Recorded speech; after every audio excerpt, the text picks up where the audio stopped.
அஸ்ஸலாமு அலைக்கும். இது சண்டே அன்னைக்கு எடுத்த ஒரு மினி விலாக் பார்க்கலாமா? பிரேக்ஃபாஸ்ட்டுக்கு இட்லி ஊற்றிட்டு முட்டை பீர்க்கங்காய் போட்டு ஒரு சூப்பரான கிரேவி வச்சாச்சுங்க. இப்போல்லாம் நம்ம சேனலில் லாங் வீடியோ போடவே முடியறதில்ல. அதுக்கு காரணம் நம்ம கடைக்கு போகிறதால தான். டைம் மேனேஜ் பண்ண முடியல, அதுதான் விஷயம்.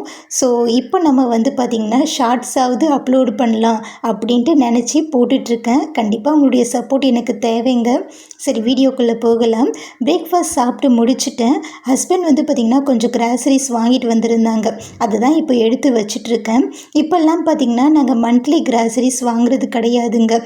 2 மாதம் ஆயிடுச்சு. நாங்கள் வாரத்துக்கு ஒரு வாட்டி 10 நாளைக்கு ஒரு வாட்டி அந்த மாதிரி தான் வாங்கிட்டு வர்றது. நம்ம சேனலில் மந்த்லி பட்ஜெட்டு மந்த்லி கிராசரிஸ் எப்படி வாங்குறது அது எல்லாமே பார்த்திங்கன்னா நான் வீடியோவாக போட்டிருக்கேன். பார்க்காதவங்க பாருங்கள். சரி, மந்த்லி சம்பளம் வாங்குறவங்க அந்த மாதிரி பண்ணலாம்.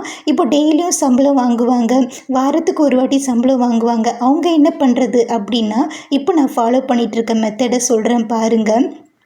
இப்போ நம்ம வீட்டில் ஏதாச்சும் ஒரு பொருள் தீர்ந்துருச்சு, இல்லை காலியாக ஒரு ஸ்டேஜில் இருக்குது, 2 நாள் தான் வரும் 3 நாள் தான் வரும் அப்படின்னா, அந்த ஒரு 5-6 பொருள் 10க்குள்ள பொருளை நம்ம லிஸ்ட்டு பண்ணி 1-2 வாங்குறத காட்டிலும் அதை பல்காக வாங்கிட்டோம் அப்படின்னா அடுத்த ஒரு 15 நாளைக்கு இல்லை ஒரு மாதத்துக்கு அது நம்மளுக்கு தேவைப்படாது.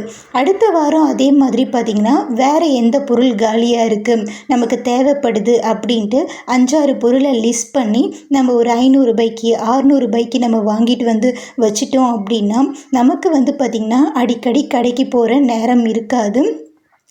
வேலை இருக்காது. அதனால் நம்மளுக்கு டைம் சேவ் ஆகும்.